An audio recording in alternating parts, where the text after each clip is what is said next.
Hello नमस्कार जय जगन्नाथ मु गुड्डी मु आपको मो चैनल स्वागत जनाऊँगी। आज आम बनइबा पनीर परोठा। एक्चुअली मो स्वामी डिमांड था जे पनीर परोठा करने तो मुझे कहली कि हाँ ताले मो स्टाइल में पनीर परोठा करी। प्रथम परोठा बनवाई आम आगे अटा को चकटिकी रखीदे ता द्वारा कौन हुए ना अटा टे नरम भी पलि आसता है। तो मुझे अटा नहीं आप गोटे माप रखीदे मोर एने 6टी परोठा बनइबार अच्छी तो मुझे गोटे माप रखीदे द्वारा कौन हम ना एतिक मोर एनफ देखो तो मु जूम कर देखो अटा नहीं सारापर आप आवश्यक अनुसार टी लुण पकईदे मोर एतिक एनफ हम तापर मु पानी नहीं आसी चकटिबा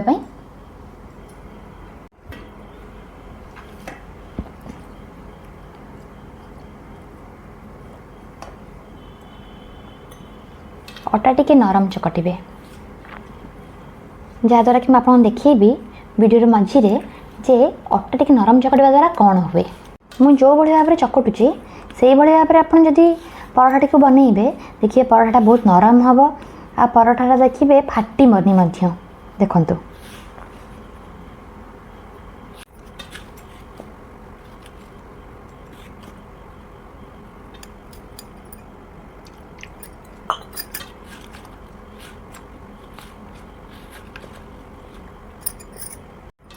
सब बेले जिते आप परोठा करेंगे से बेले एक देखिए कंसिस्टेंसीटा अधिक पानिया हेनी कि अति मोटा चकटे आउ जो घीटा पकईबे से चकटी सारा पर पकई सारे द्वारा कौन हुए ना आमर परोठाटी बहुत नरम हुए।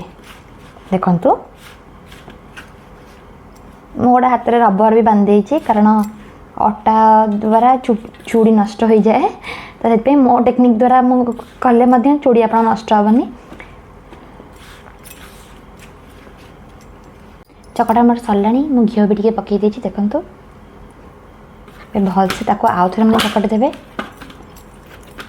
या चकटी सारापर एटलिस्ट 20 मिनिट तो छाड़देवे।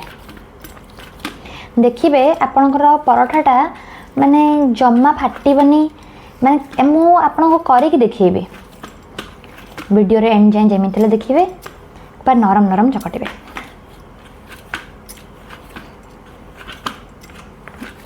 देखु अटाटा केमिति हो गलानी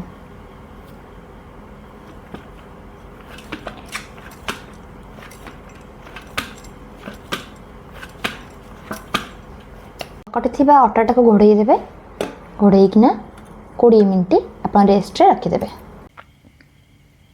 एबे आमे 20 मिनिट या रेस्ट रखी सारे तो तापर आम बनइबा जे पनीर परोठार मेन स्टफिंग। तो मुझे बनाऊँगी मुझे कहूँ आप थे ट्राए करूँ बहुत टेस्टी लगे। तो मुझे नहीं देखु टमाटो को छोट छोट पीस कर काटी देछि एपटे पियाज को भी छोट छोट पीस कर काटी देछि आउ यार मेन इंग्रेडिएंट्स हूँ कौन पनीर देन धनिया पत्र ऐड करिबा हमें धनिया पत्र को पूरा छोट छोट छोट छोट काटिदेवे जमती से मिसीज।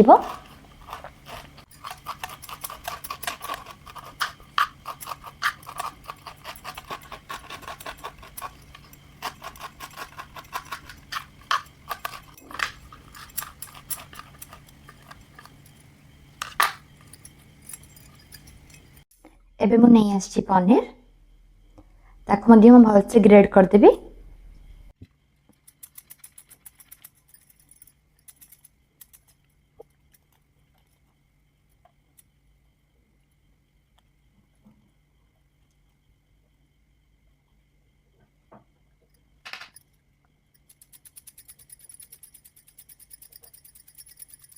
मुझे पनीर स्टफिंग दूची आपन चाहिए पनीर परिवर्ते आलू दे पारे कि वेजिटेबल्स पराठा भी करें सब तक वेजिटेबल्स काटिदेवे टे मिक्स कर ग्राइंड करदे ग्राइंड कर सारापर सी तुम डिजल्व हो खाइला बेले आपको जना पड़े जे आप वेजिटेबल पराठा खाइले तो एमती प्रकार विभिन्न प्रकार आप पराठा बनई पारे।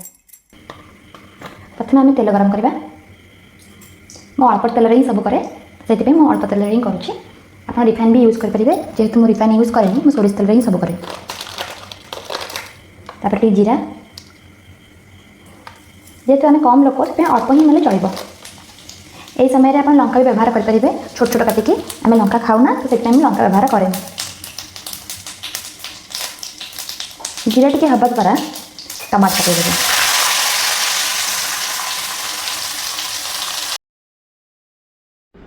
सब तो काटी टमाटर को कड़ाई रे पकईदेली। यही समय आपण लुण व्यवहार करेंगे जहाद्वारा कि टमाटर जल्दी सीझीज।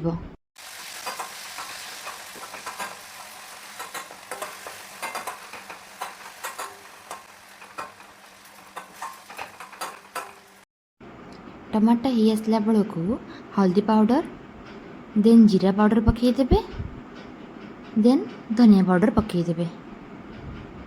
और आपण जो स्पेसिफिक मसला आदि आप यूज करेंगे देन ताकू भी पकईदेवे। मुझे ही यूज करे और नरम करने को देवे। देखो टमाटर नरम ही आसला और टमाटर पानी छाड़ा।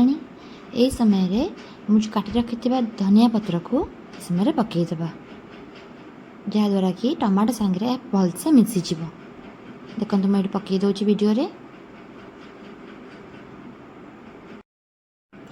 टमाटर सांगे धनिया पत्र पूरा भलसे मिक्स करदे।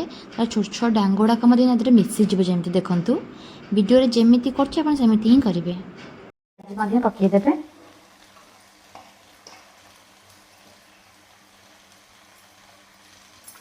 एक्चुअली प्याज टा ऑप्शनल।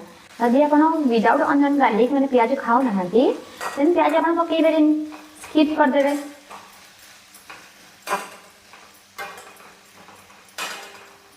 आगे गैस फ्लेम को बढ़ाईदे। देखो ये ऑलमोस्ट हो गला नरम आसीगला। से समय मो फेवरेट कस्तूरी मेथी टे पकईदेवा। देन जो पनीर आम रखी पनीर भी पकईदेवा।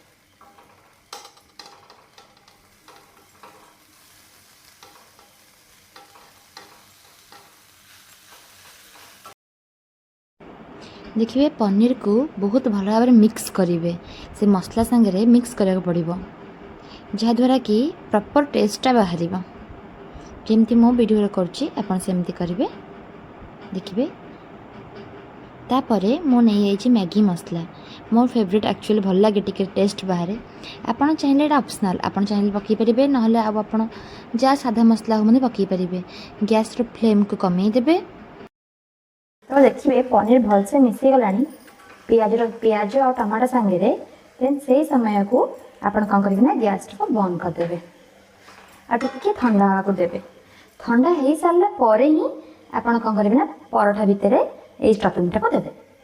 कटुले आम देखु जिते बड़े अटा को भिड़ा द्वारा यही पोस्चर देखो केते नरम अच्छी हो जाए देन आप जानवे आम अटा परफेक्ट अच्छी परफेक्ट फॉर पराठा। पनीर पराठा मुझे बॉल्स बनई देछि। आम जी स्टफिंग करते बॉल्स काफी सफिशिएंट हो माने मु अनुमान करथिली जे हमर 6टा पराठा हबो बोली। तो 6टा पराठा पे ये 8टी हो जाइछि। एबे मेन प्रोसीजर होछि आम केमती रुटीटा को बेलिबा। देखंतु देखंतु जेतेबेला आम स्टफिंग देबा सेतेबेला रुटीटा को भलसे आग बेलिबानी आग छोट छोट गुला करवा।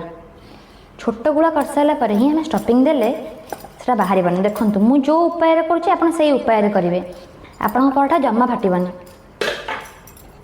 आपण एपट हाथ रखिए देन गोटे बॉल्स धरिवे देन फिल करेंगे। देन देखंतु जो उपाय मु करुछि आपण सेही उपाय करेंगे माने लाइक ए मोदक। मु आपको देखो जो टाइम लगुच जमती घरे मंडा पिठा बनाती। देखंतु तो जो पार्टा आप फिल कले माने यही पार्टा धीरे धीरे कि चिपिबे किंतु एत टाइम लगभग मैंने आपको बेले देखौचे।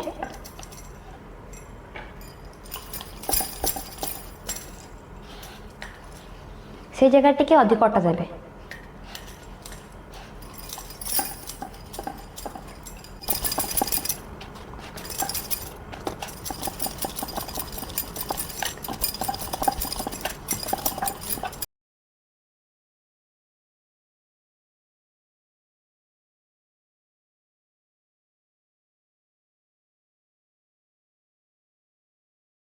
देखो के सुंदर सुंदर मुझे बाड़े भी भांगवानी देखुन तो रुटीटा को देखो मुझे आपको देखा पतला पतला के सुंदर सुंदर आप भी बेली पारे आप कन्वीनियंट वाइज तो मोर कन्वीनियंट मुझे ही लेयर रखे पतला बेसी पतला भी करे बेसी मोटा भी नहीं मोर तबे एतिकी साइज रो कले जमा भी परोठा फाटिबो नाही म आपन सब कर देखौ छी गैस रो फ्लेम को फर्स्ट ऑन कर जोर करते हुए गरम हवा दरकार तापरे जो परोठाटा बनैथिले परोठा पकेबे परोठार साइज एटा आपन को ऊपर डिपेंड करे आपन बड़ करि पारंती छोट करि पारंती सेटा आपन को ऊपर डिपेंड करे मुझे परोठा छोट छोट कले भल लगे देखिए फास्ट रो आपन जमा भी घी देबेनी किंतु टिके परोठा हेई आसला परे देन देबे कि तेल देबे सेटा आपन को ऊपर डिपेंड करे मो पर्सनली घी दिए आम रिफाइन तेल जमा भी यूज करूना तो से घी को ही हम अधिक यूज करूँ घी हो सोरिष तेल तो परोठाटा हो पारे घी ही हुए आ देखो केमती परोठार कलर धीरे धीरे से फुलाणी तो गैस कमे देवे देखो मुझे जो प्रकार भाव में करुँच आपमती करेंगे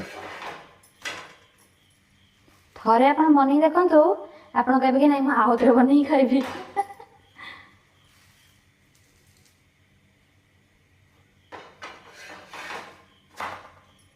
देख पार्छ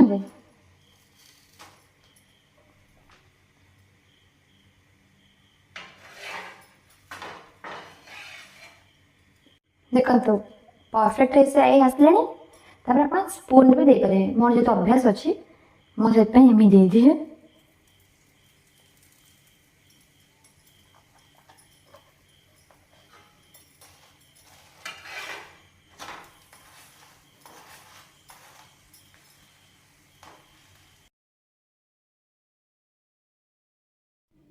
मुझे भाव में सबतक परोठा कर सारे देखु एमती मैं सब परोठा रेडी कर देछि एबे रिव्यू नबा कि कौन लगुच परोठा देखो दाम पनीर परोठा बन हां चाखी के जेन्युइन रिव्यू दे हां हो खाओ ना हां खाओ ना ताती जी भगवान तो भाग्यवान पिला गरम गरम कौन ना चाखा ताका टेस्ट रिव्यू देबी ना